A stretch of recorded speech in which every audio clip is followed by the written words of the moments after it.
Tycoon betrayed his pregnant wife Trembling. 3 years later, he saw her with triplets at an event. It was a rainy evening in Seoul, and the sky wept as if mourning a truth long buried. Behind the tall glass walls of a luxury penthouse, a woman stood silently by the window, her hands resting lightly on her growing belly. Sumin, a soft, quiet soul, wrapped in a world far too cruel for her tenderness. Her reflection blurred in the raindrops tracing the glass, just as her identity blurred within the shadows of a marriage never meant to shine in the light. The silence in the room was heavy, only broken by the sound of distant thunder and the ticking of the antique clock. Time moved forward, but she felt stuck in this cold, lifeless home. Jun-ho, the man she married, was not beside her. He rarely was. A man of wealth, power, and ambition. A tycoon who owned half the city but couldn't offer her the warmth of a simple smile. Their wedding had been a quiet affair, conducted behind closed doors with no guests, no celebration. A decision made more from obligation than love. When Sumin discovered she was pregnant, she believed, hoped, desperately, that this would change something, that he might look at her, truly look, and see the life growing inside her as something sacred. A chance, a beginning. But his gaze remained indifferent, cold. She remembered that night with painful clarity. She had waited for him in the dining room, a small meal prepared by her own hands, though the house had chefs. She wanted to tell him personally. She wanted the moment to feel intimate, human. She placed a small envelope on the table, with the words "For you," Appa written in soft blue ink. Inside, a sonogram picture, their baby, their child. He arrived 2 hours late, his coat dripping rainwater as he tossed it to the side, barely glancing at her. His phone buzzed constantly, messages, meetings, business. "Jun-ho," she began, her voice trembling. "I have something important to share." He sat down, sighed, and loosened his tie with a mechanical motion. "Can it wait?" "No," she said, trying to keep the emotion from her voice. "Please open the envelope." He picked it up carelessly, opening it with one hand while still typing with the other. His eyes moved over the picture. The room grew quiet. He looked up at her. "What is this?" he asked flatly. It's our baby," she whispered, a small smile trembling on her lips. "I'm pregnant." His eyes narrowed slightly. "Are you sure?" Tears welled up in her eyes, but she nodded. "Yes." He leaned back in his chair, looking at the ceiling. "I see." That was all. No joy, no shock, no anger, just nothing. She waited for something more. Anything.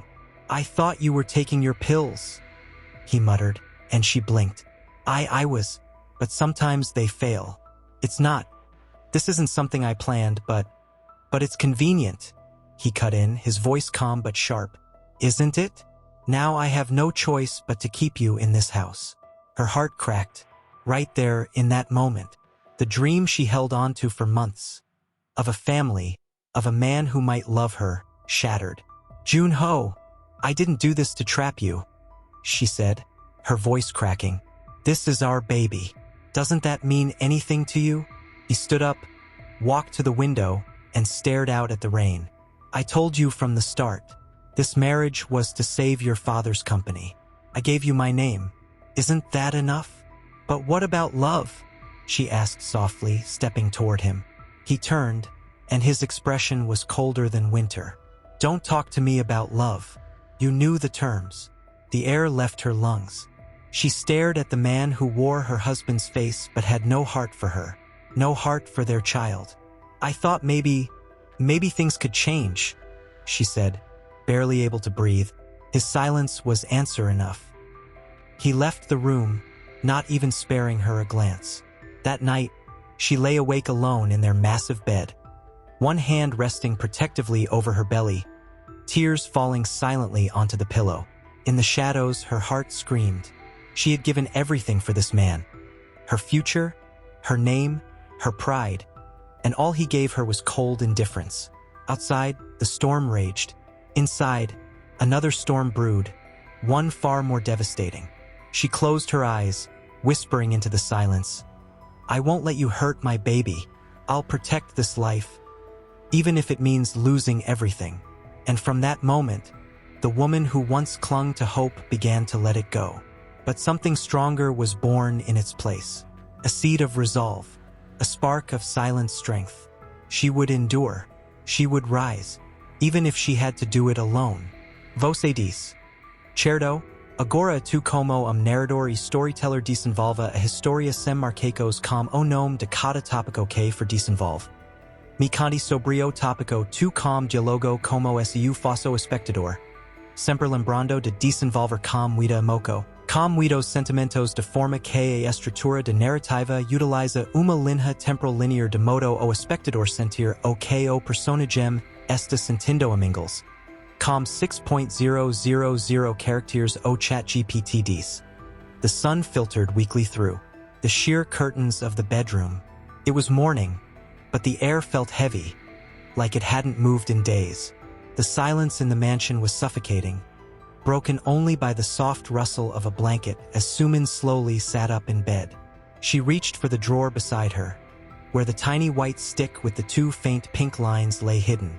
Her hand trembled as she took it out. She had checked 3 times. It was real. It was undeniable. She was pregnant. She pressed the test close to her chest, holding it there for a moment. Her eyes shut tightly as a flood of feelings surged through her. Fear, disbelief, hope, and a fragile, aching happiness. Despite everything. Despite the distance between her and Junho, despite the coldness of this life she had been thrown into, there was a baby inside her. A life growing in silence. A sob escaped her lips, small and raw. She hadn't planned for this. She hadn't dared to dream. But now, with this tiny heartbeat inside her, everything had changed. Maybe this would soften him. Maybe this would melt the layer of frost around his heart. Maybe this would give them a chance to be more than a contract, more than a name on paper. She stood in front of the mirror and gently placed a hand on her flat stomach. She whispered so softly it was almost a breath. "You're not alone anymore." Later that day, she sat in the hospital waiting room, a scarf covering her hair, large sunglasses hiding her swollen eyes. She didn't want anyone to recognize her. Junho had made it very clear. She was not to be seen in public. Their marriage was hidden, discreet, quiet, as if she were a blemish. The nurse called her name, and she followed silently into the exam room. Cold gel on her skin, the humming of the machine, and then there it was, a heartbeat, steady, fast, alive. Her eyes widened, tears slipping down her cheeks as she stared at the screen. "There it is," the nurse smiled. "Strong little one." Sumin could barely nod. Her hand covered her mouth as the tears came freely. It was real, so real. Back at home, she placed the sonogram carefully into an envelope. She took her time, smoothing the edges, writing his name on the outside. Junho. She placed a delicate blue ribbon around it. Her fingers trembled, but her heart was full of something she hadn't felt in so long: hope. When he returned home that night, she was waiting in the same room, in the same chair by the fire. Her eyes lit up as he walked in. She stood quickly, the envelope clutched tightly in her hand. "I have something for you," she said softly. He looked at her with his usual disinterest. He was already loosening his tie, already sighing, already halfway out of the room. "It's important," she added quickly. He turned slightly, eyebrows raised. She stepped forward and offered him the envelope. "Just open it." With a sigh, he took it and opened it. His eyes scanned the contents for less than 2 seconds before his brow furrowed. "What is this?" "It's our baby." He blinked. "Our what?" "I'm pregnant." Silence. The room froze. He looked at the sonogram again, as if trying to find some other explanation. Something that would excuse this as a joke or a misunderstanding. "I didn't expect this," he said finally, his voice void of emotion. "I didn't either," she admitted. "But it's happened, and I wanted you to know, because I thought maybe—" He cut her off. "You should have been more careful." She blinked. "What? You were supposed to be on birth control." "I was. she whispered. But nothing's perfect. He stared at her like she was a stranger, like she had just handed him a ticking bomb instead of a miracle. So what now? He asked, crossing his arms. I want to keep it, she said with all the courage she could gather. I want to raise this baby. He scoffed. Of course you do. What's that supposed to mean? He didn't answer. He turned and poured himself a drink. I see what this is, he muttered. She felt her heart pounding, unsure of what he was implying.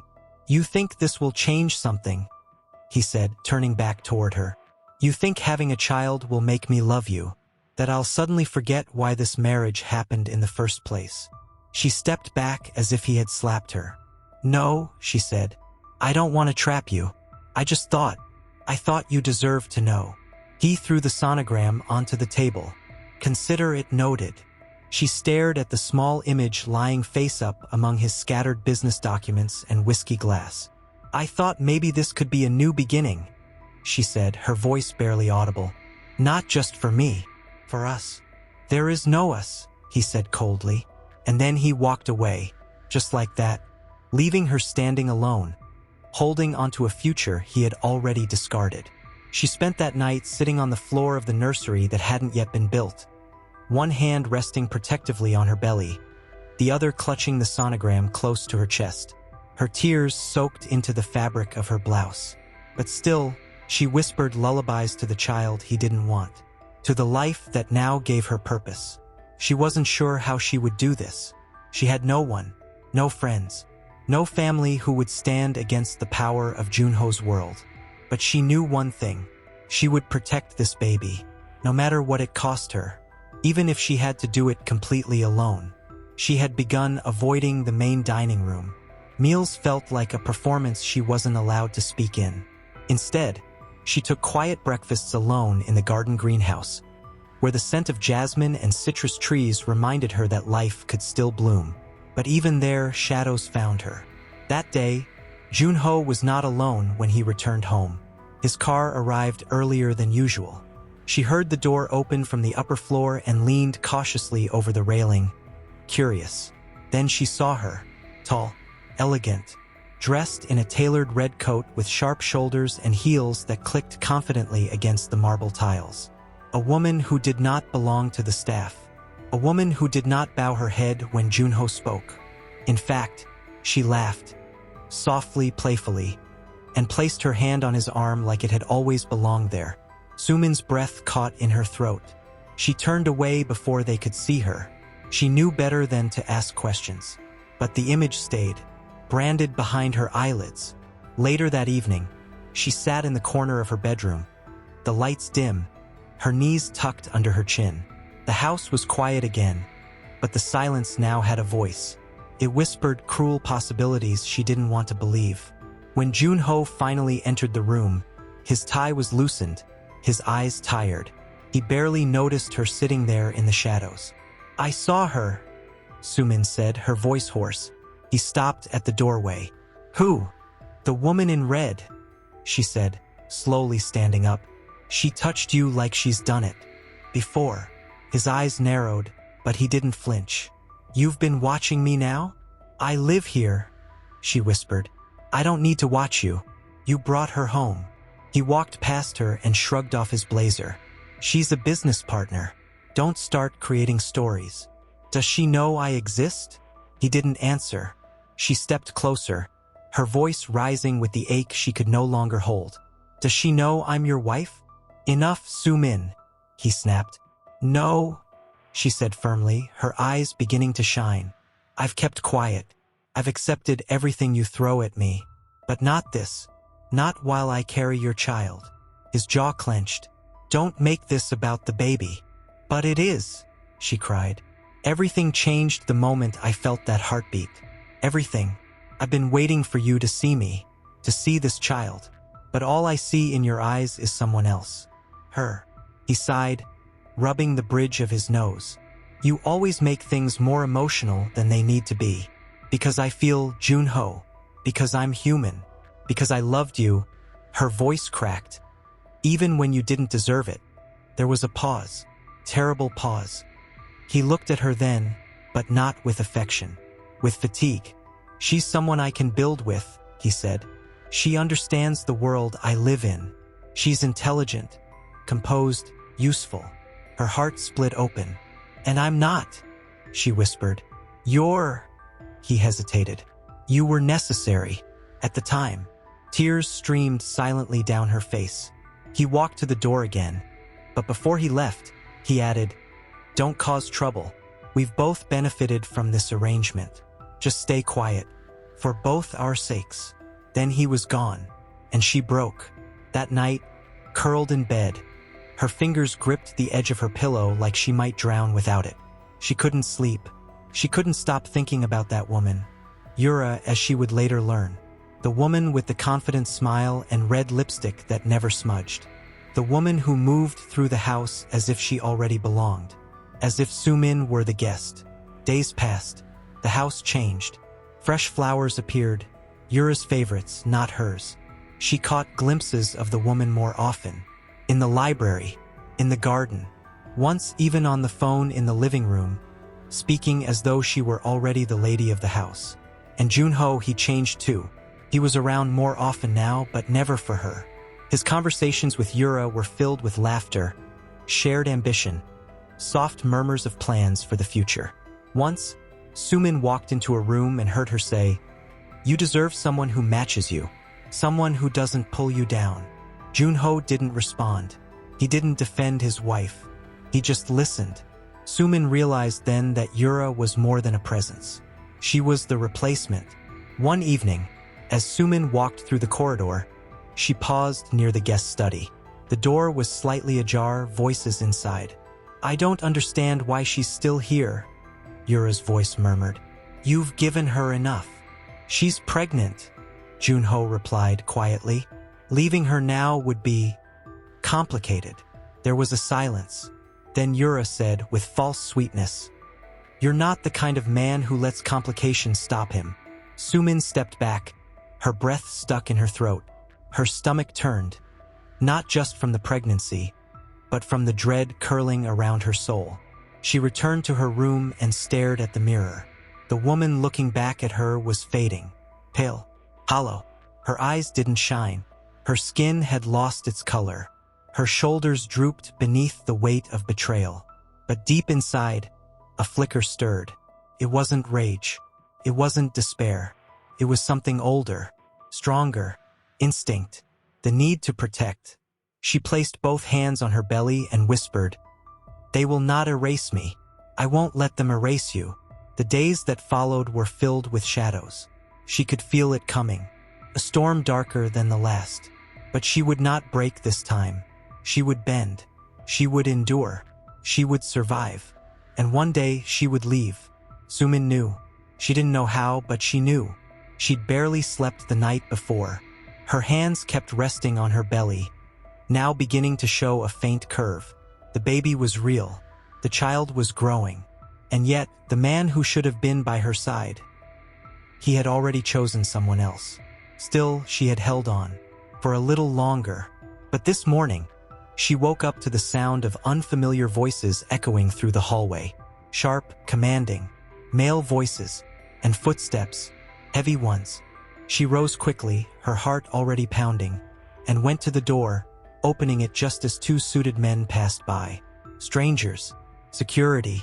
Excuse me, she called out, her voice unsteady. Who are you? The men exchanged glances but didn't answer. They disappeared down the stairs. She turned to find Hannah, one of the few housekeepers who still dared to speak to her, walking briskly toward her with anxious eyes. Madam, Hannah whispered urgently, you need to go downstairs. Now. What's happening? But Hannah wouldn't meet her eyes. Sumin's steps were uncertain as she descended the staircase, each one heavier than the last. At the bottom, in the vast living room she had come to hate, stood Junho, and beside him Yura, dressed in white, her makeup immaculate, her lips curled in something between a smile and a sneer. Her hand was on Junho's arm, intimate, possessive, and there were bags, not hers. Sumin froze. What is this? She asked quietly, her voice cracking. Junho looked at her with a calmness that made her stomach twist. "I've made arrangements," he said. Her eyes scanned the room. A suitcase she recognized, hers. "What kind of arrangements?" she asked, her voice trembling. "You'll be staying elsewhere," he said, as if it were a casual business decision. "For the time being." She blinked, unable to process it. "I'm your wife," she whispered. "I'm carrying your child." His eyes darkened just slightly, but Yura's expression didn't change. "There's a place prepared for you. Quiet, comfortable. You'll be cared for." "Away from here?" Sumin asked. "Away from you?" He didn't answer, and she understood. He wasn't asking her to leave. He was expelling her. "Say it," she said, her breath shaking. "Say you're throwing me out."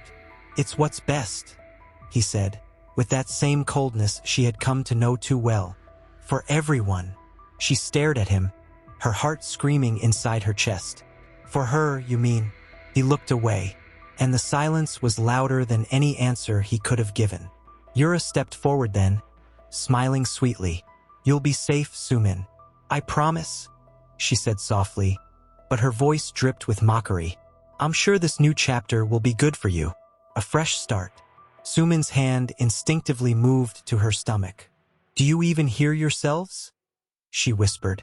"This is your child's home, and you're sending us away like we're nothing." Junho turned his back. "I've signed the documents," he said. "You'll receive everything you need. Financially, medically. It's not abandonment. It's responsibility." Sumin took a slow breath. Her heart was breaking, but something inside her clicked into place. The final blow she had been resisting had landed, and now there was no more pretending. She walked over to her suitcase and touched it gently. "You packed my things," she said to no one in particular. "You really meant it." "No one wants a scene," Junho said firmly. She looked up at him, and for the first time, she didn't cry. Instead, she smiled, a broken smile, tired, resigned, but strong in a way that surprised even her. "I don't need your money," she said. "I don't need your arrangements. All I needed was for you to be human." She turned to go. No one tried to stop her, but as she reached the door, she paused. "And one day," she said softly, "this child will ask me where their father is. I'll tell them the truth." Yura's smile faltered for just a moment. Sumin didn't look back. She stepped outside into the rain, suitcase in hand, hair clinging to her face as thunder rumbled above her. The driver opened the car door without meeting her eyes. She slid into the seat, heart pounding, fingers clutching her stomach. "Shoo!" she whispered gently. "We're okay now. We're leaving." As the car pulled away, she didn't cry. Not because it didn't hurt, but because the pain had become a shield, a quiet promise inside her. She would survive this. Her fingers trembled as she pulled her phone from her coat pocket. No messages, no missed calls, no apology. She hadn't expected one. Not really, but some foolish part of her, that fragile ember of hope she hadn't managed to kill, still waited. Waited for him to chase after her, to stop the car, to whisper, "Don't go." But the silence was final, complete. When the car finally pulled into a narrow street on the edge of the city, the driver didn't speak. He simply got out, retrieved her suitcase, and opened the door. "This is the place," he said without meeting her eyes. It was a small building, gray, lifeless, a far cry from the mansion she had left behind, but somehow more honest. She took the suitcase and walked slowly up the steps, each one heavier than the last. When she reached the door, she paused, glanced back. There was no car waiting, no figure standing in the rain, only her. She stepped inside. The apartment was clean, modest. A studio space with faded wallpaper, a twin bed, a tiny kitchenette, and a single cracked window that overlooked a quiet alley. On the table sat a folder, legal documents, prescriptions, appointment reminders, all arranged neatly, efficiently, like he was checking her off a list. She stood there for a long time, staring at that folder. Then, wordlessly, she walked to the bed and sat down. Her breath shook, her throat burned, She pressed both hands against her stomach, and for the first time since leaving that house, she spoke aloud. "It's just us now." The words felt real and final. She didn't cry that night. She lay curled on her side, staring out the window at nothing, listening to the rain whisper against the glass. Days passed, then weeks. The nausea came and went in waves. Her body ached, her back hurt, her feet swelled, and yet, there was no one to ask her how she was feeling, no one to rub her shoulders, no one to hold her when she couldn't sleep. She went to her prenatal checkups alone. The nurses smiled politely, jotting down notes, commenting on how strong the babies were. Because yes, it was confirmed now. Not one, but 3 heartbeats. She remembered the doctor's voice, calm and surprised. "Triplets," he'd said. "All healthy, all growing. You're very lucky, Mrs. Hahn." She had smiled, nodded, thanked him. But when she got home, she sat on the floor and wept for hours. Not because she was afraid, but because she had no one to share the joy with. No hand to squeeze, no eyes to meet in wonder. Just her and the beating of 3 tiny hearts. One evening, her phone buzzed. It was a message. "Unknown number. Everything is being taken care of. Let me know if you need anything." She stared at the screen. Her hands shook. She typed slowly. "Sumin, I needed you, not your money." She didn't wait for a reply. She deleted the message, turned off the phone, and threw it in a drawer. The next morning, she woke to a sharp pain in her side. Panic surged through her, but she breathed through it, counting seconds, waiting. Passed. Still, it was a reminder. She couldn't afford weakness. Not now. Not ever again. That night, she sat at the small table, a pencil in her hand, an old notebook in front of her. She began to write names.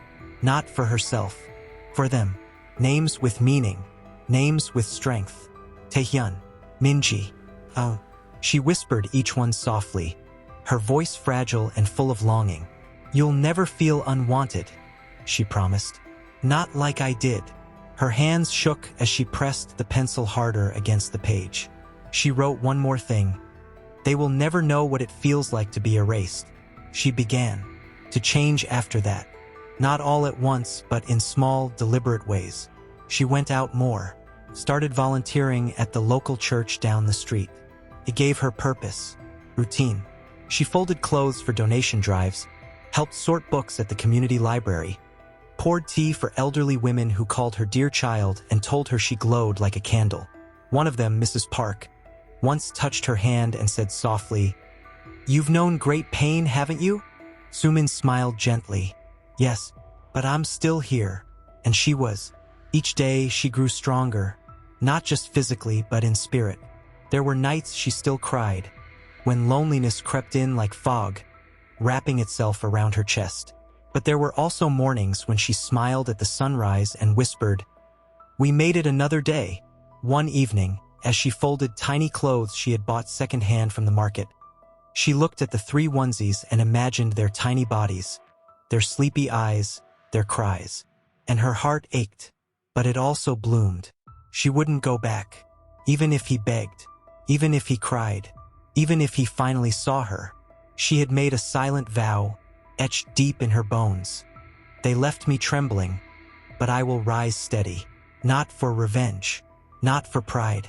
She was nearing the end of her 2nd trimester. Her belly was full now, round and firm, a visible promise of life. Strangers smiled at her on the street. Little children pointed and giggled. Old women blessed her softly. But inside, she felt like a stranger to her own life. She hadn't spoken to anyone from her past. Not even once. Not her family, who had abandoned her the moment she married Junho without their blessing. Not her former friends, who all seemed more interested in gossip than support. And certainly not him. There had been no messages since the last. No phone calls. No visits. No apologies. Just silence. And that silence was the cruelest part of all. One evening, she sat in the dim glow of her bedside lamp, flipping through a parenting book she'd borrowed from the library. Her hand absently rubbed her stomach in slow, soothing circles. A kick startled her. Then another. She gasped softly, then smiled, tears welling instantly. "You're strong," she whispered, her heart swelling. "All of you." Her joy lasted only a breath before it twisted with grief. They deserved to be born into a world where they were wanted, where love was not conditional, where they were not a symbol of shame or a secret to hide. And yet, she couldn't stop the question from echoing in her head. Would they one day ask about him? The man who had turned away without even placing a hand on her belly. The man who hadn't come running, not even once, when she disappeared. Who never asked if the children he helped create were still safe, still breathing. But then came the knock. 3 slow taps. She sat up straight. It was past 9 p.m. No one ever visited her at this hour. Not the landlord, not the church women, not even the neighbor across the hall who sometimes brought her hot broth. Another knock, firmer. She stood carefully and padded to the door, her heart thudding against her ribs. "Who is it?" she asked through the wood, voice tight. A pause. Then a woman's voice, smooth and composed. Too familiar. "It's Yura." The name struck like a blade. She didn't open the door.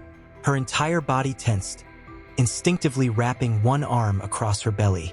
"What do you want?" she said more sternly.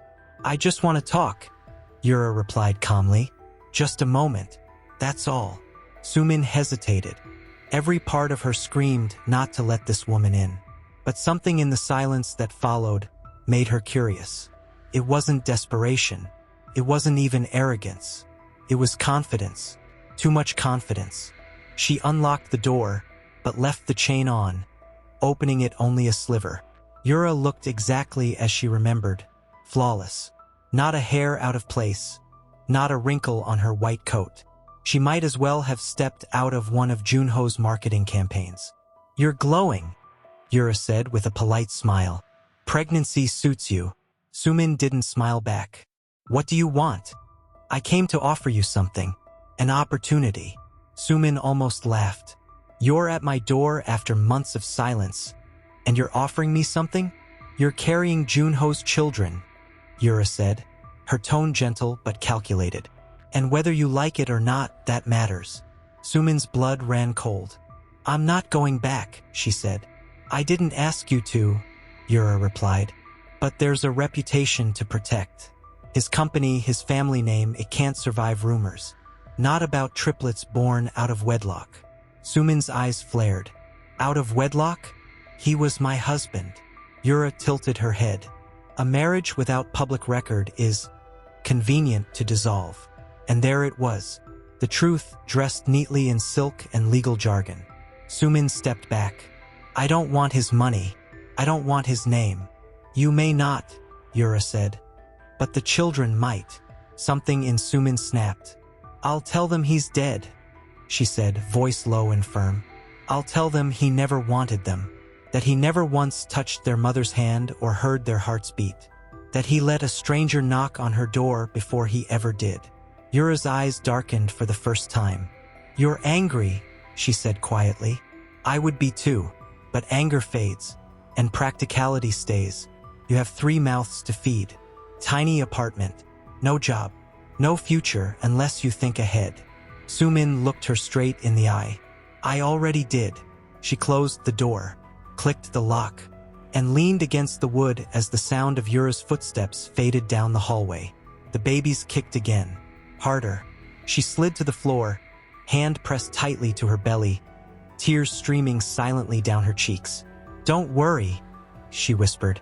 "I won't let them touch you. Not ever again." The world outside her window was blanketed in snow now. Everything white, pure, still. But beneath the stillness, a storm churned. She didn't know what Junho was planning, but she felt it coming. Something was changing. Sumin stood in front of the mirror, adjusting the soft beige dress that clung to her waist and flowed around her knees.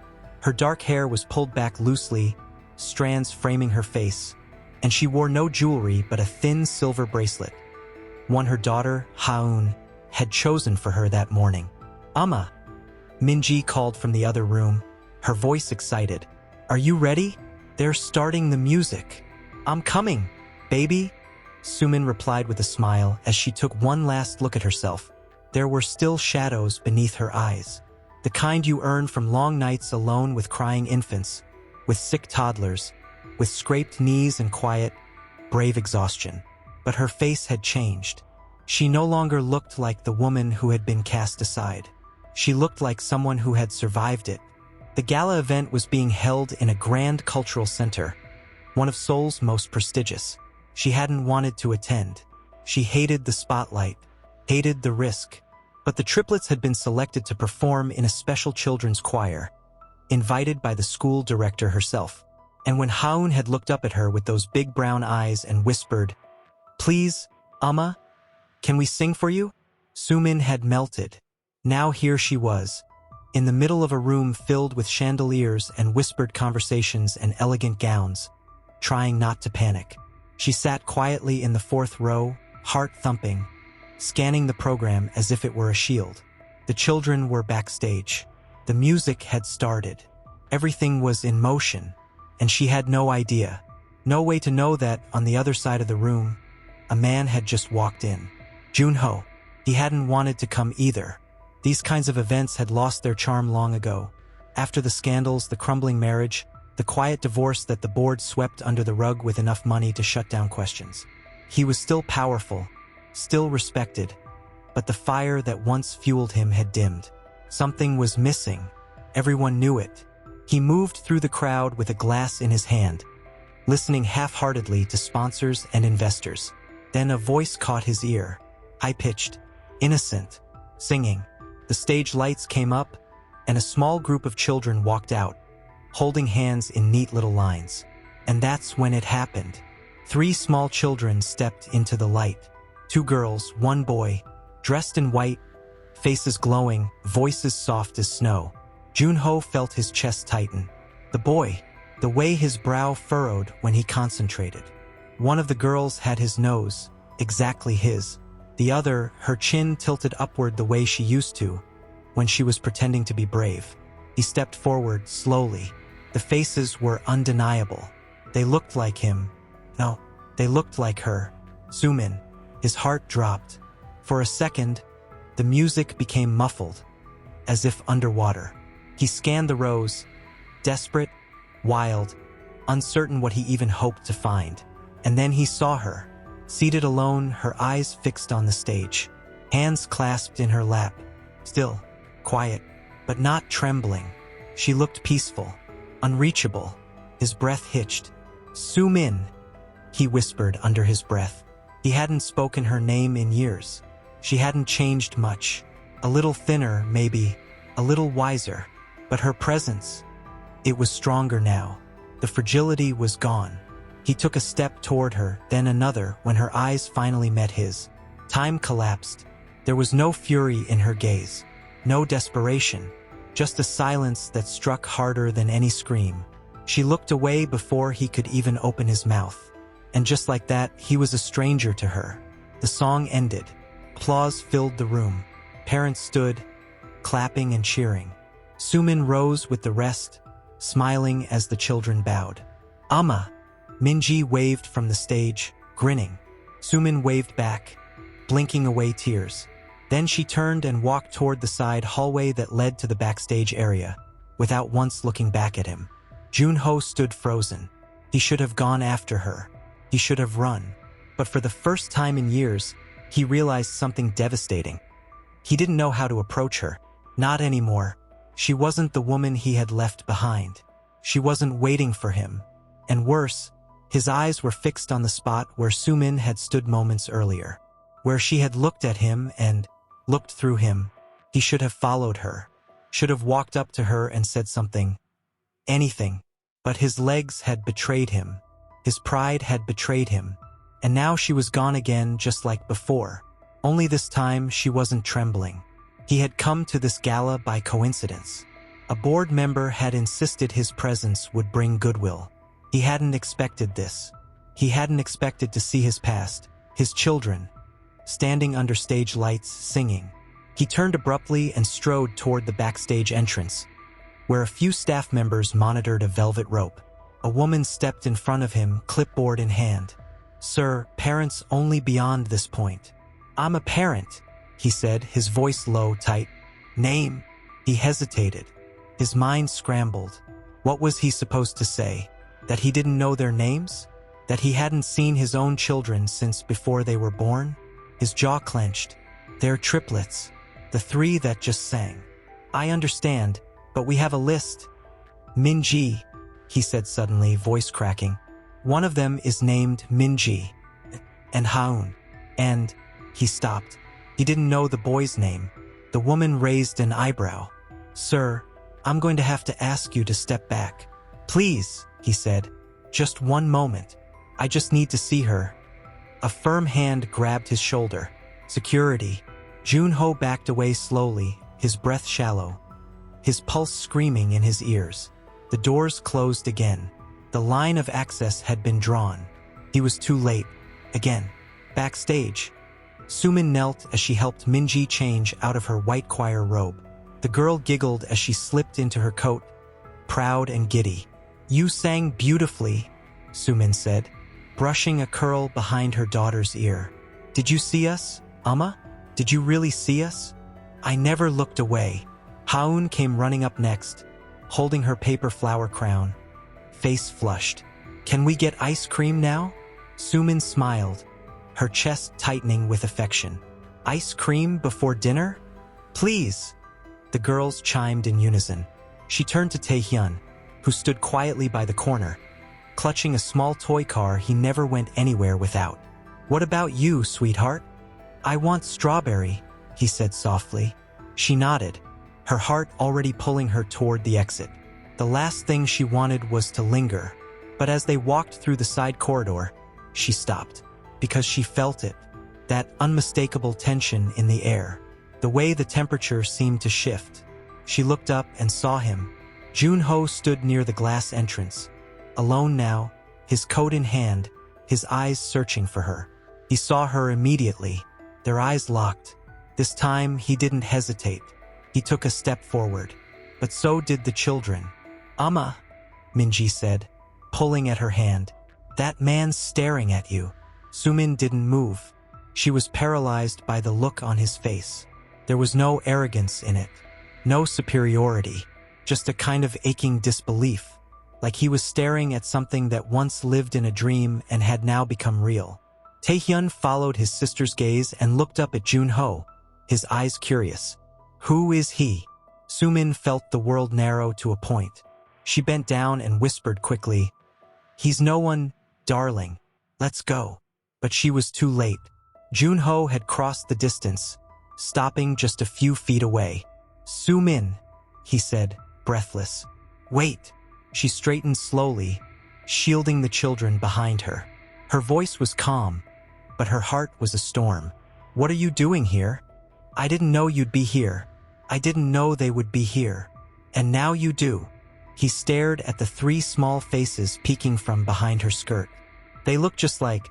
"Don't," she cut in sharp. The children watched silently, sensing something. "Can we go, Amma?" Haun whispered. "Yes," she said, her voice soft again. She placed her hands gently on their backs, guiding them toward the door. "Please, just one moment," Junho begged. She turned. Her expression was unreadable. "You had thousands of moments. You threw them all away." "I was wrong," he said quickly. "I didn't know. I didn't understand what I was giving up. Please, Sumin, just..." "I begged you once," she said, her voice trembling. "I stood in front of you, carrying your children, and I begged you to see me. And you turned away. You let someone else pack my bags. You never looked back. I was a fool." "Yes," she said. "You were." Tears welled in his eyes, but she looked past them, past the regret, past the pain. "You don't get to call them yours," she said, softer now, with something far more cutting than anger. "You don't even know his name." His lips parted, stunned. She walked away without another word. The snow had started again outside, light, gentle. As she led her children down the stairs and into the night, they laughed, running ahead to chase the falling flakes.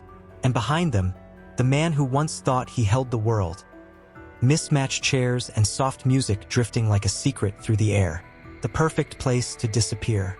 Sumin sat by the window, her coat draped over the back of her chair, her hands curled around a warm cup of tea. The steam rose slowly, brushing against her face, but she didn't drink. Her thoughts were too loud. She hadn't expected to see him again. Not like that. Not at the event. Not looking like that. She could still see his eyes. Shocked, broken, desperate. But more than that, she remembered the way her children had looked at him. Curious.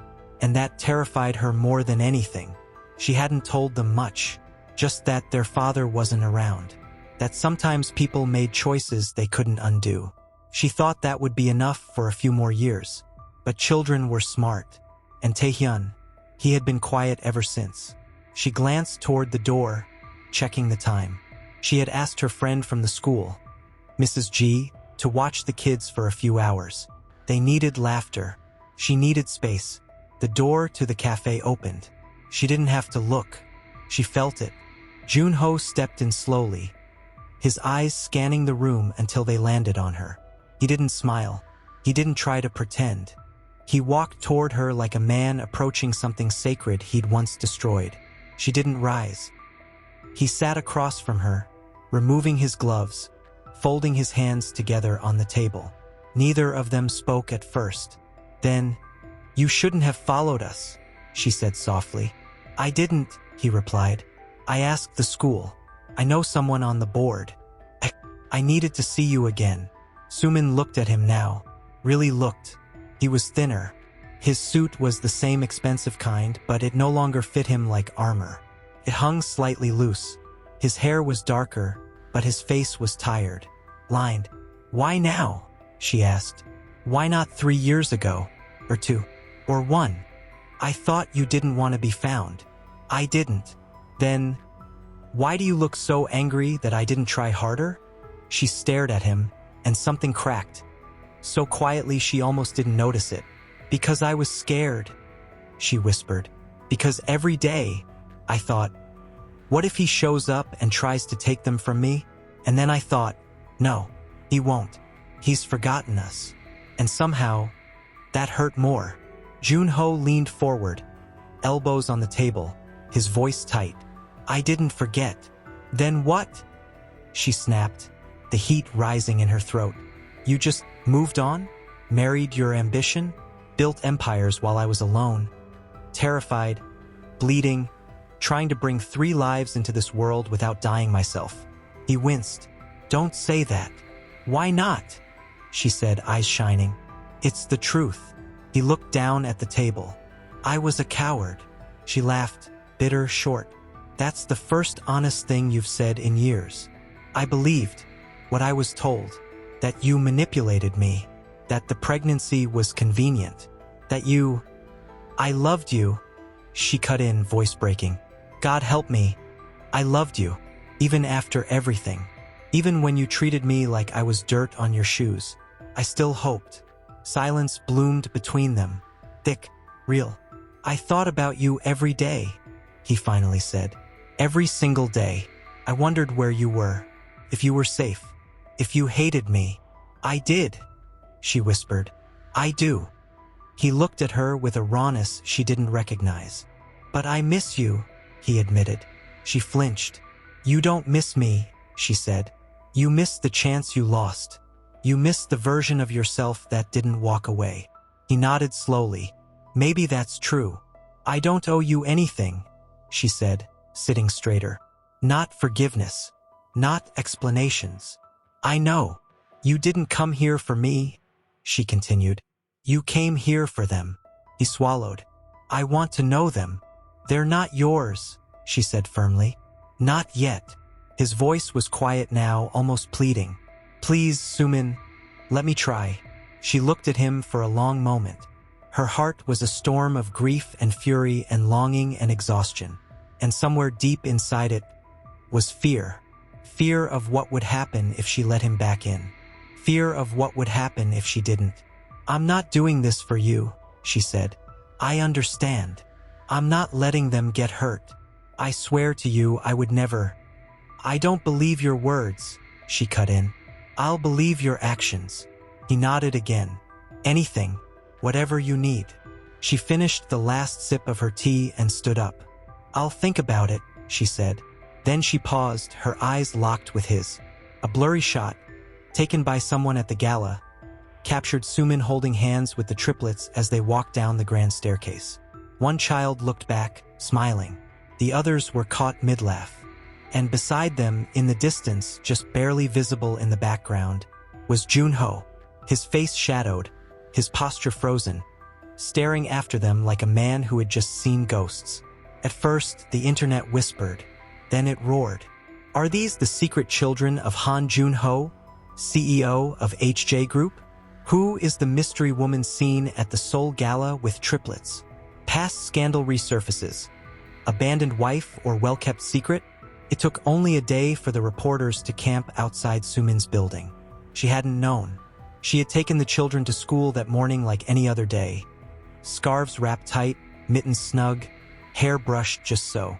She kissed their foreheads, watched them run through the school gates with their oversized backpacks bouncing behind them. And when she turned around to go back home, the flashing cameras were already there. Miss, are you the mother of Han Junho's children? Are you the hidden wife? Did he abandon you while pregnant? Is it true the triplets are his heirs? They shouted over each other, microphones shoved in her face, lenses zooming in so close she could barely breathe. Her chest tightened, her vision blurred. She turned and ran, not toward home but toward the church. She burst through the side door and sank onto one of the pews, breath shallow, tears burning at the edge of her eyes. The silence of the chapel wrapped around her like a blanket. She clasped her hands tightly in her lap, as if holding herself together. Her phone buzzed. She didn't want to look, but she did. A message from an unknown number. Again. I didn't mean for this to happen. She stared at it. Then another came. Please let me fix this. She turned off her phone. That night, she didn't sleep. The next morning, the headline had changed. HJ Group remains silent amid growing rumors. But the silence wouldn't last. At the HJ corporate tower, executives gathered like wolves. The shareholders whispered about scandal. The media flooded Junho's inbox, hungry for confirmation. One word from him could end it or destroy everything.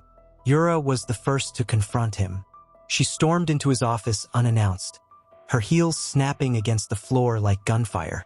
You let this happen, she hissed, slamming the magazine down on his desk. He didn't flinch. She didn't ask for any of this, he said quietly. And what about me? She snapped. Do you think the board won't see this as betrayal? You were never my wife. You promised me a future. He stood now slowly. I promised you a role to play, and you played it well. But the story changed. Her lips curled in disgust. You think you can fix this with sentiment? No, he said, but I can fix it with the truth. She blinked, stunned. You're going to acknowledge them? I should have done it 3 years ago. They'll crucify you. He nodded once. Then I'll bleed for it. That evening, he held a press conference. Short, controlled, but enough. He stood at the podium in front of flashing cameras, his voice steady. I confirm that the woman in the photos is Sumin, and the children are mine. 3 years ago, I made mistakes that I now regret more than anything else. But they are not a secret. They are my children, and I will take responsibility. Fully. Gasps echoed. Murmurs spread. Reporters screamed questions. But he walked away before any could be answered. Meanwhile, Sumin sat on the couch in her apartment, arms wrapped around her knees, the TV playing the broadcast she never wanted to see. Her phone buzzed again. Too many messages to count. But one stood out, this time from her old school friend, Jiun. You should see the comments. People are on your side. They see what he did. They know. She set the phone down, her heart beating fast. Minji padded out of her bedroom, sleepy-eyed. Amma. Sumin turned quickly, softening. Yes, sweetie? Why is your face on TV? She froze. Haun peeked out next. They said our Appa is someone important. And then Taehyun stepped forward, his voice quiet. Is it true? She swallowed hard. Her mouth opened, then closed, then opened again. I'm so sorry, she whispered. I was trying to protect you. Is he really our Appa? She nodded slowly. Does he want us? A beat passed. Her voice broke. I don't know, sweetheart. I think he's just starting to understand what that means. The triplets said nothing, but Minji climbed into her lap. Then Haun. Then Taehyun leaned against her side.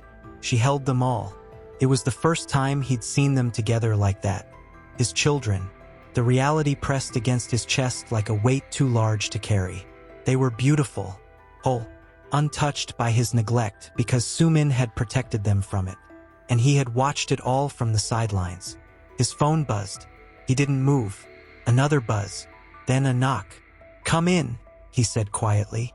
His assistant entered with hesitant steps. Sir, she's here.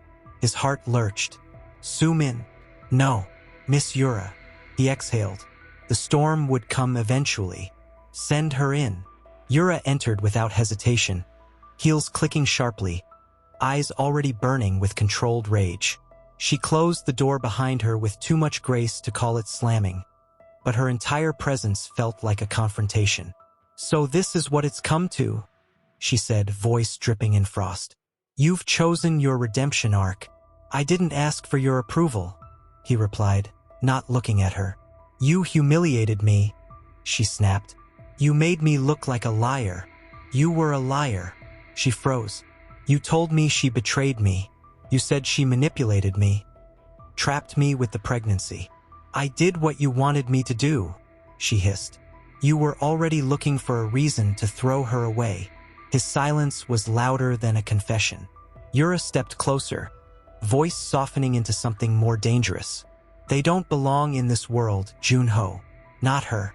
Not those children. He looked up then, eyes dark and steady. They are my world now. You don't get to rewrite history like that. No, he said quietly, but I can try to make sure it doesn't repeat. She stared at him for a long moment, searching his face for a crack, a sign of hesitation, but there was none. Then you've made your choice, she said. I made the wrong one 3 years ago, he replied. I won't do it again. She turned to leave but paused at the door. When this costs you everything, don't say I didn't warn you. He didn't answer. After she left, he leaned back in his chair and closed his eyes. The silence swallowed him again. Later that night, he drove without telling anyone. No security, no assistant, no destination, just her name in his mind. And somehow, his car found its way to a small park near the apartment building where she lived. There were benches by the playground, the kind painted in colors that had faded with time. He sat there, hidden in the shadows, just watching. Minutes passed, and then he saw them. Sumin walked slowly, hand in hand with the 3 little ones, all bundled in coats and scarves. Minji skipped ahead. Haun was trying to chase a leaf that danced in the wind. Taehyun walked closest to her, silent, observant, just like him.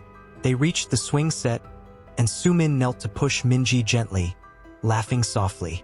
It was the sound that hurt the most. He hadn't heard her laugh like that in years. Then, as if sensing him, Taehyun turned his head. His eyes met Junho's across the park. The boy stared, not scared, not surprised, just curious. Junho raised a hand slowly, giving the smallest wave. Taehyun didn't wave back. He just watched him, then turned and walked back to Sumin, tugging on her coat. She bent down, listening. He whispered something into her ear. She turned sharply. Their eyes met. Neither moved. Then, without saying a word, she gathered the children and walked away. She didn't run, but she didn't invite him either. The next morning, Sumin stood in the kitchen pouring cereal while the kids got ready for school. Her mind was somewhere else, replaying Taehyun's words from the night before. Amma, that man from the other day. He was sitting by the tree, watching. She had nodded gently. It's okay, baby. I saw him too. Is he sad? He had asked. She didn't know how to answer that. Now, as she zipped up their backpacks, her phone buzzed. A message. From him. Please let me see them. Just once. I'll wait in the park every evening, even if you never come. I'll wait anyway. She stared at it for a long time. She didn't reply. But that evening, as the sun dipped behind the city skyline, Sumin stood by the window with her tea in hand.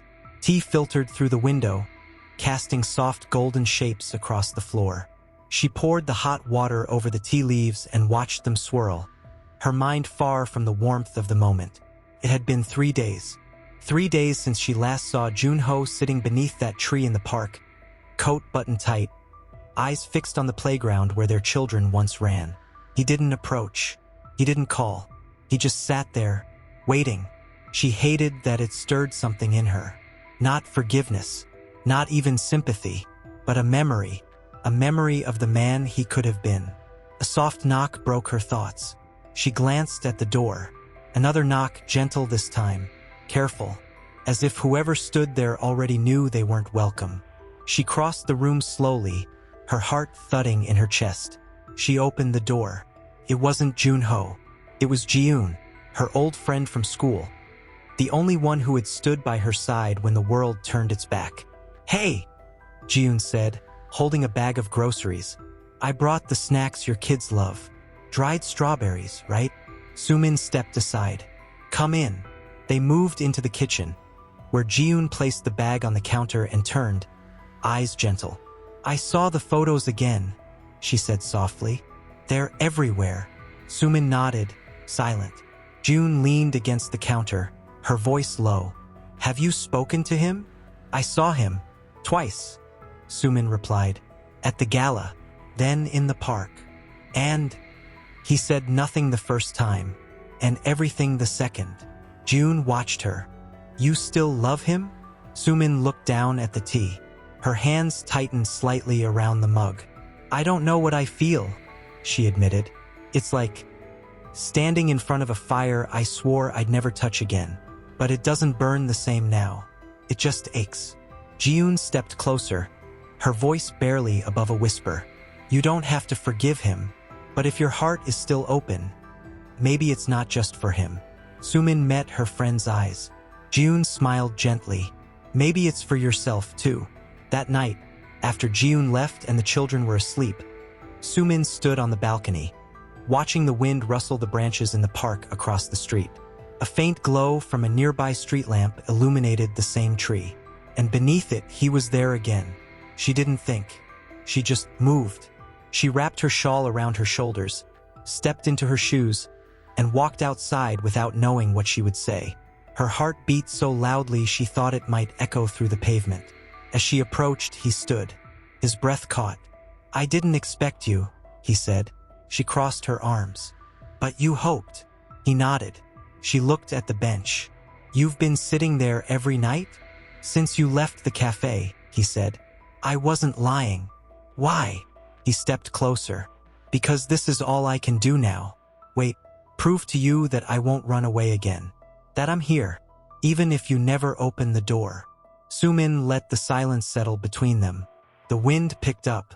Her hair brushed across her cheek. "Do you know what it was like?"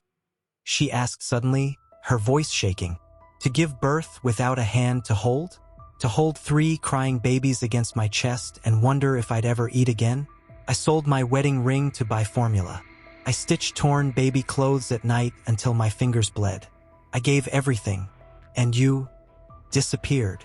He took a breath, as if the air had turned to glass. "I hated you," she whispered, "but I never let them hate you." Tears slipped down his cheeks. Quiet, helpless. "I don't deserve them," he said. "I don't even deserve this conversation." "No," she replied. "You don't." He nodded slowly. "But I want to try." She looked at him then, the man who had broken her, who now stood completely shattered before her. No titles, no suits, no power. Just a father begging for the chance to learn how to be one. "I'm not doing this for you," she said again, voice steady. "I'm doing it for them, and only for them." He nodded. "Thank you." She didn't smile. The triplets laughed in the distance. Taehyun was climbing the slide backward. Minji and Haun were chasing each other around the swings. their giggles carrying through the air like wind chimes. "You've never heard them laugh before, have you?" Sumin asked suddenly. Junho turned toward the sound, his throat tightening. "No," he said. "Not like this. They laugh like I used to," she murmured, more to herself than to him. He looked at her. Her eyes were far away, following the curves of the playground, but her face held that quiet pain she never let show around the children. "I want to know them," he said gently. "Not just their names. I want to know what they like, what they dream about. I want to learn who they are, even if I have no right." She didn't respond right away. Her hands gripped the edge of the bench. Taehyun loves puzzles. He can sit for hours with tiny pieces and doesn't stop until it's done. He gets frustrated, but he won't ask for help. He likes figuring things out alone. Junho closed his eyes, as if trying to hold the image still in his mind. "Min-ji," she continued, her voice quieter now, "wants to be a teacher. She lines up her stuffed animals at night and reads them stories. She asks me every morning if her voice is loud enough to be heard." A small, sad smile flickered across her lips. "And Haun? She wants to fly. She says one day she'll grow wings if she eats enough spinach." She let out a small, breathless laugh. Junho looked at her, not with pity, but with awe, as though every word she spoke was a treasure he didn't deserve to hear. "I missed everything," he whispered. "You did. I was so caught in protecting what I had, I didn't realize it was all slipping through my fingers. Sometimes I wanted you to come," she said, voice breaking slightly. "Other times I prayed you wouldn't." "Why?" "Because if you came too soon, I would have taken you back," she admitted. "And I wasn't ready to forgive. I wasn't strong enough to protect them from you." That silence again, heavy, full of unspoken things. Junho looked down at his hands, knuckles white. "I don't know how to be a father," he confessed. "I wasn't even a husband. I don't know where to start." Sumin finally turned to him, her expression unreadable. "You start by showing up." A long pause passed between them. "I can do that," he said softly. "I can be there, even if I never earn your forgiveness. Even if they only know me as the man who brings them warm drinks in winter and claps the loudest at their recitals." She looked at him, eyes wet but hard. "They don't need a ghost hovering at the edge of their lives. If you come in fully. You come in as someone who listens, who kneels down to tie shoelaces and reads bedtime stories even when you're tired. You come in ready to answer the question, 'Where were you, Appa?'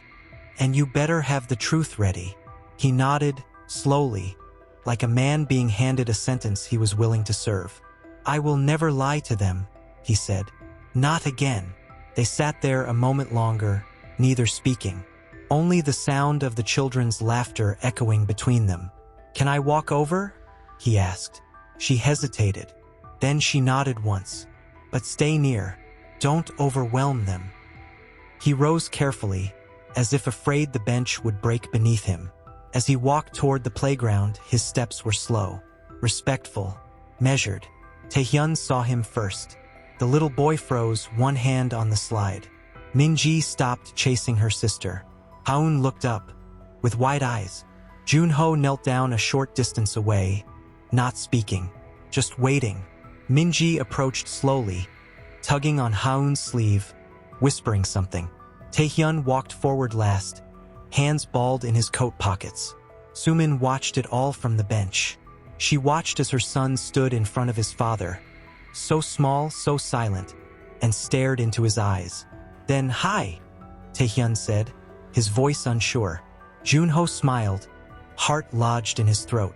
"Hi, do you want to push us on the swings?" He blinked. A second passed, then another. "I'd love to." And just like that, for the first time in his life, he stepped into the warmth he had once thrown away. Not as a tycoon, not as a man seeking redemption.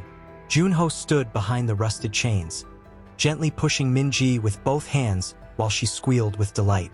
Haun ran in circles nearby, pretending she was an airplane. Taehyun, as always, stood back, watching. Sumin remained on the bench, her eyes never leaving them. She watched the way Junho bent low to speak softly into Minji's ear, how his smile was hesitant, uncertain, like a man speaking a language he hadn't used in years. She saw how Haun peeked over her shoulder every few seconds, checking to see if he was still there. And she saw Taehyun, quiet, his small face unreadable, studying his father as if waiting to see if he would vanish. She knew that look. She had worn it for years. After a while, the children began to tire. Minji collapsed into the grass, panting with joy. Haun sat on the edge of the slide, cheeks flushed. But Taehyun stayed standing, just a few feet from Junho, his hands shoved deep in his jacket pockets. Junho looked at him, and for a moment, the world narrowed to just the two of them. "Do you like soccer?" he asked gently. Taehyun shrugged. "I wasn't very good at it," Junho continued, kneeling slowly. "I always kicked too hard and missed the goal." Another shrug, but the boy didn't walk away. "I heard you're good at puzzles," Junho said, smiling softly. "Your mom told me." Taehyun looked up. "She told you that?" "Yeah. She also said you never give up." The boy blinked, uncertain. "I like that," Junho added. "I wish I was more like that." There was silence. Then Taehyun spoke quietly. "You gave up on us." Junho's breath caught. He didn't try to defend himself. He didn't deflect. He only nodded. "I did," he said. "And it was the worst mistake I ever made." Taehyun looked at the ground. "You hurt Amma." "I know," Junho whispered, "and I'll never stop being sorry for that." A long pause. The boy glanced at his sisters, then back at him. "Why didn't you come back?" Junho swallowed hard, his voice tight. "Because I was scared. I thought I'd already lost you. I thought you'd all be better off without me." Taehyun's brow furrowed. "But I wondered. I asked Amma once if you were dead." Junho flinched.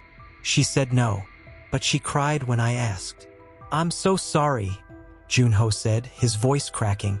The boy stepped forward, one tiny step, and looked directly at him. "Are you gonna leave again?" Junho stared at him, this little person with two big eyes and two big questions, and made a promise he intended to carve into his soul. "No," he said, "never again. Even if it takes years, I'll be here. I'll keep showing up, every day, even if all you do is watch from a distance." Taehyun didn't smile, but he nodded just once, and it was enough. Later, as the sun dipped behind the buildings, Sumin called out gently, "Come on, everyone. Time to go." The girls ran ahead, and Taehyun followed slowly. Junho stayed behind, watching their figures move across the sidewalk, until only Sumin remained, her back half turned to him. "Thank you," he said softly. She didn't move. "You don't have to thank me," she replied. "This is what you should have done from the beginning." "I know." She turned then, her eyes steady, tired, but honest. "They're giving you a chance. Don't waste it." "I won't.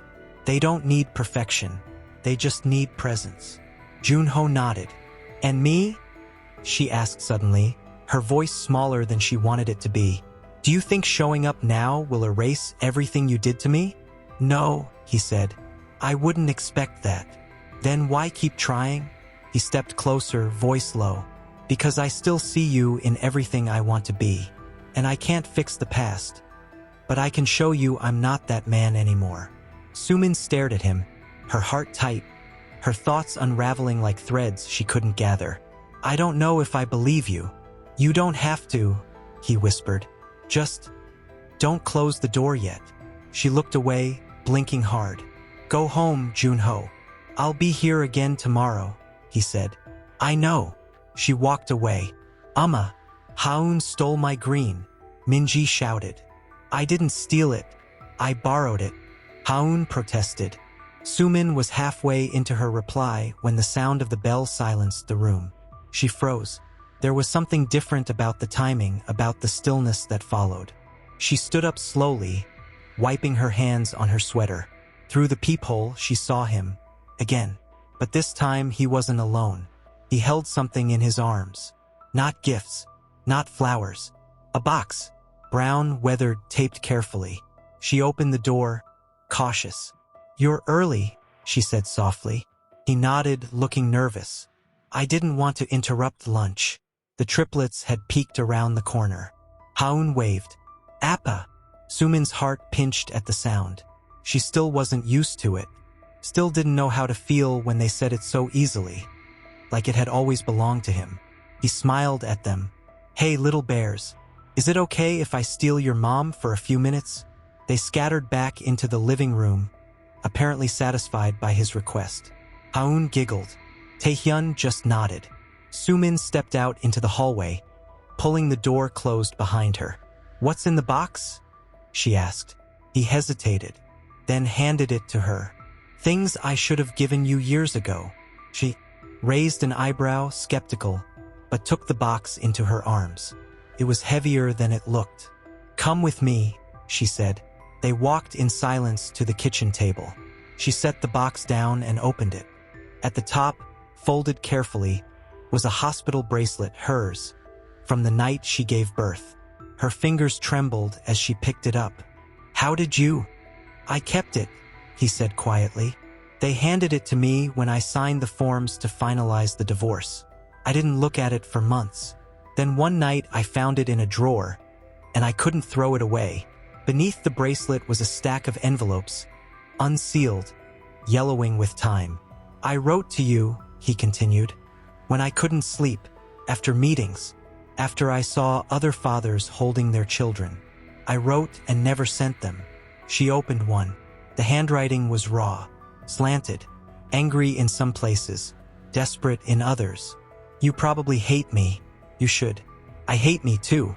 Do they have your eyes? I hope they do. I miss the sound of your voice, even when you were angry." She closed it, suddenly unable to breathe. The next item was a photo, a scan, ultrasound. "Where did you get this?" she asked. "Your doctor's office. I visited one day after you left.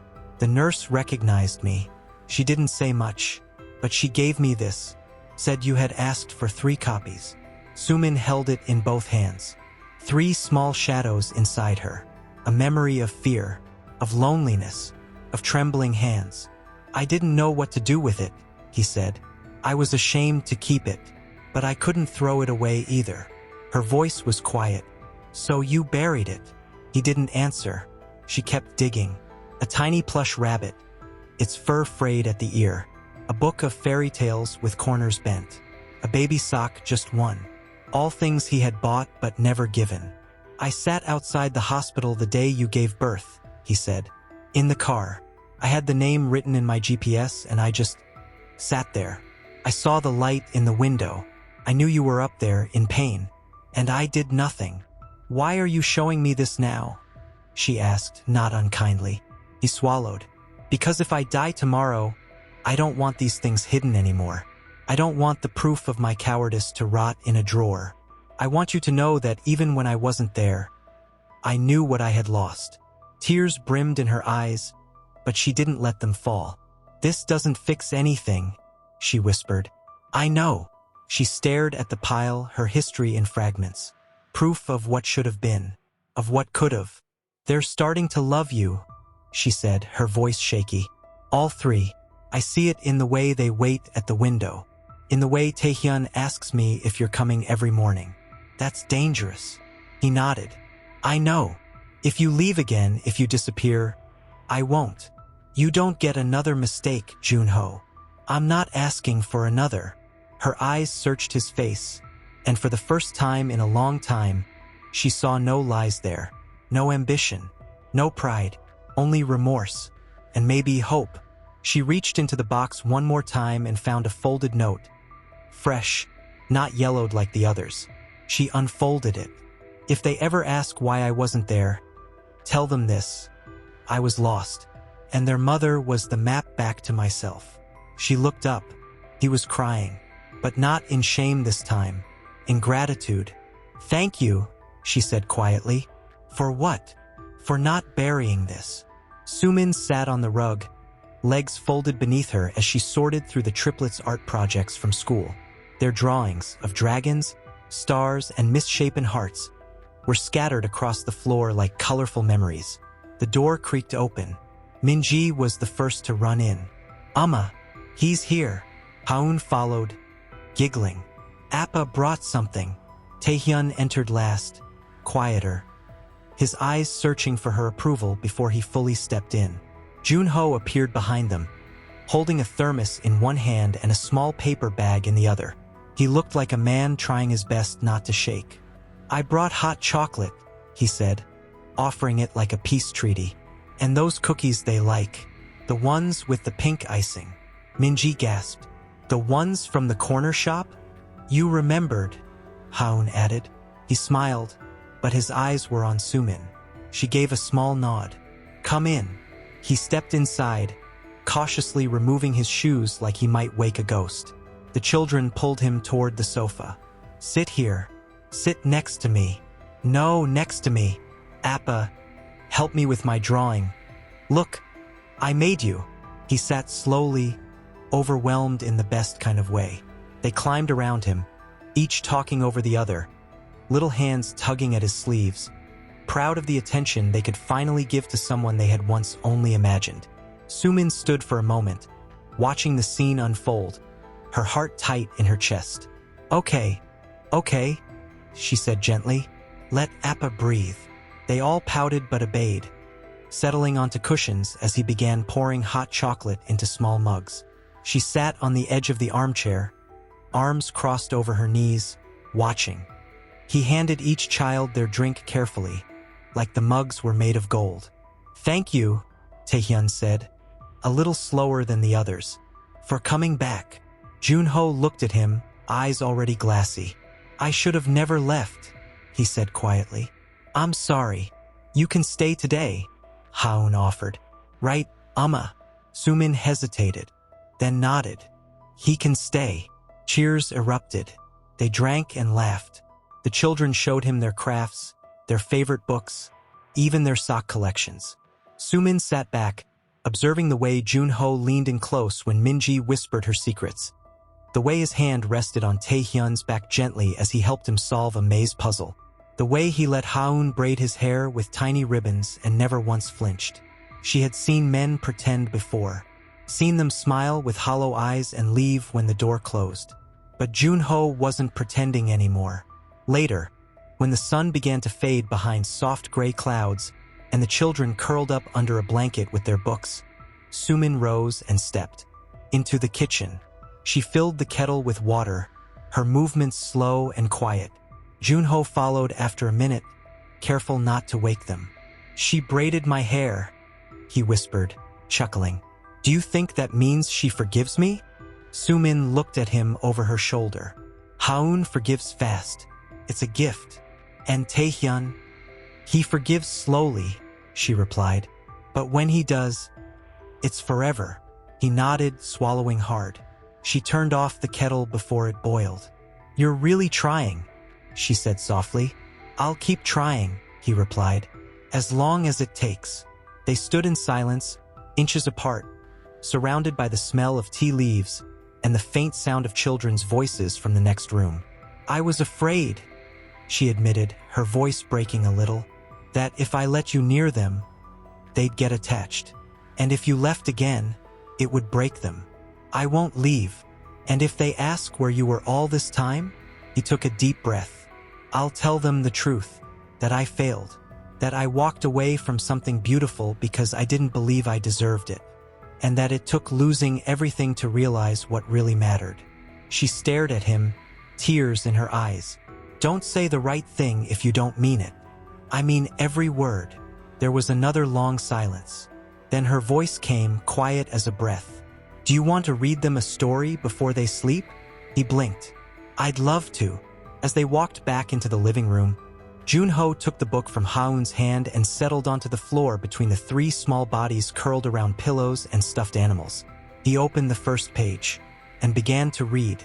Sumin leaned against the doorway, arms folded, her heart caught between pain and healing. She didn't know what tomorrow would bring, but tonight they were a family again. Sumin stood just outside the main hall, her hand clutching a small clutch purse, the other smoothing the fabric of her elegant navy dress. She hadn't wanted to come, The thought of walking into that world again, his world, felt like stepping into a life that had once spit her out. But this time, she wasn't alone.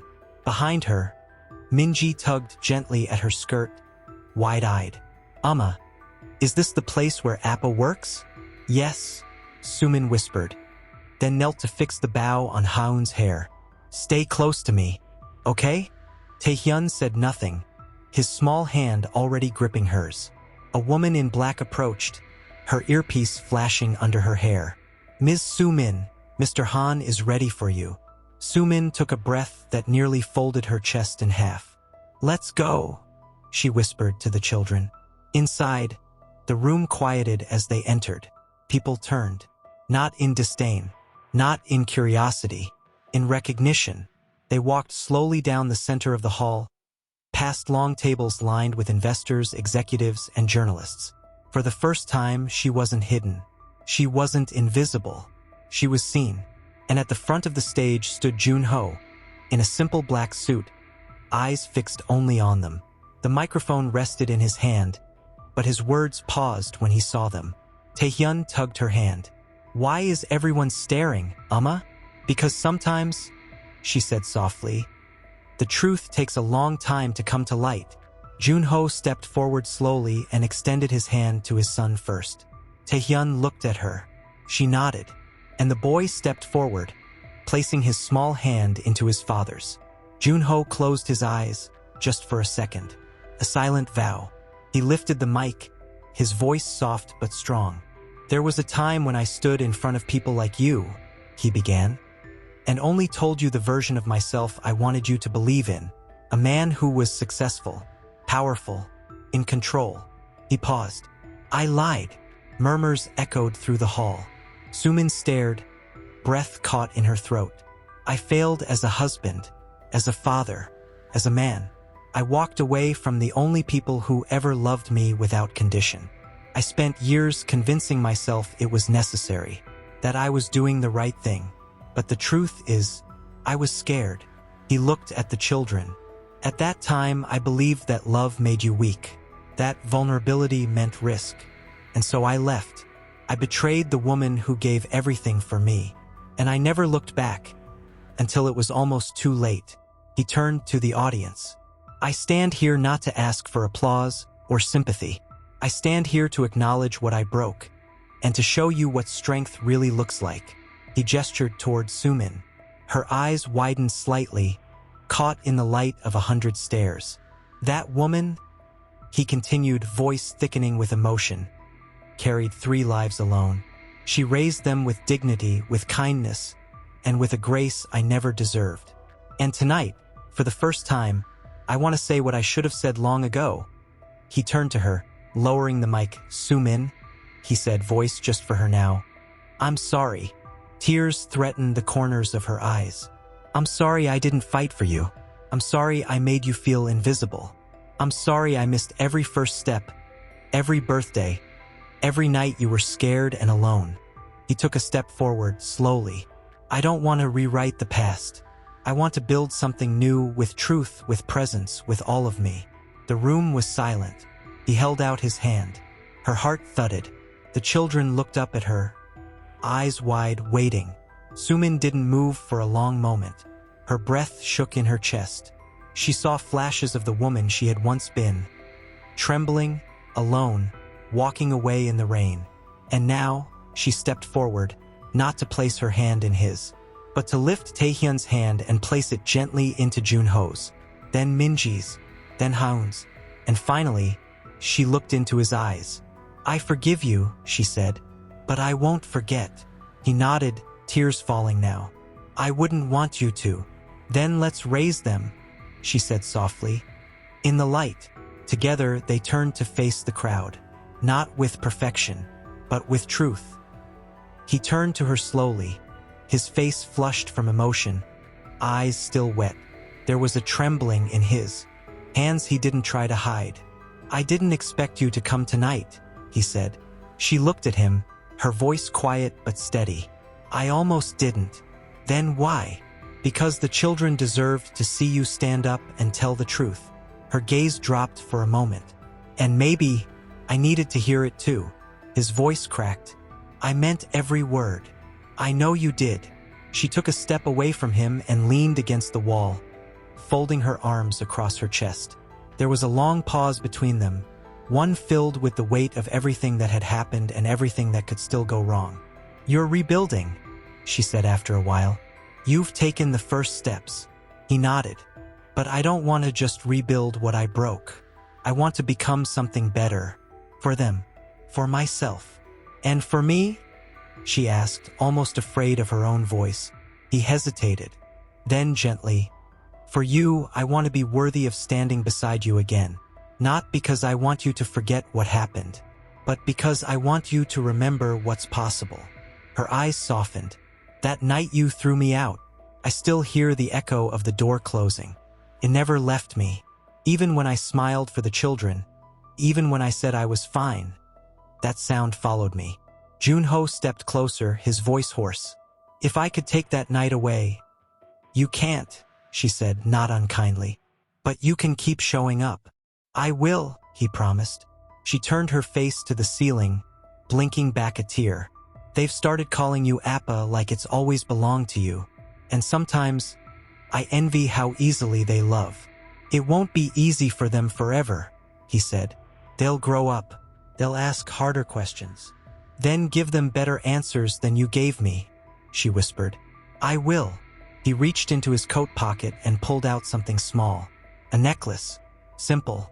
A tiny charm shaped like 3 stars, dangling from a delicate silver chain. I had it made, he said quietly. One for each of them. She looked at it but didn't take it right away. I'm not asking for anything more than a chance, he said. Even if that chance is only as their father. Sumin stared at the charm, her heart aching. You know, she said slowly, I used to dream of you showing up like this, years ago, saying all the right things, giving me back the life you took. He swallowed. But now, she continued, I don't want the life I had. I want something new, something honest, something where I can say yes to what's good and no to what hurts. He nodded. And if the answer is no to me, then you'll still be their father, she said. And I'll still be proud of the man they're finally getting to know. She took the necklace from his hand and held it gently. I'll give this to them, she whispered. They'll know you gave it. He nodded, lips trembling. She stepped back toward the hall, pausing just before the door.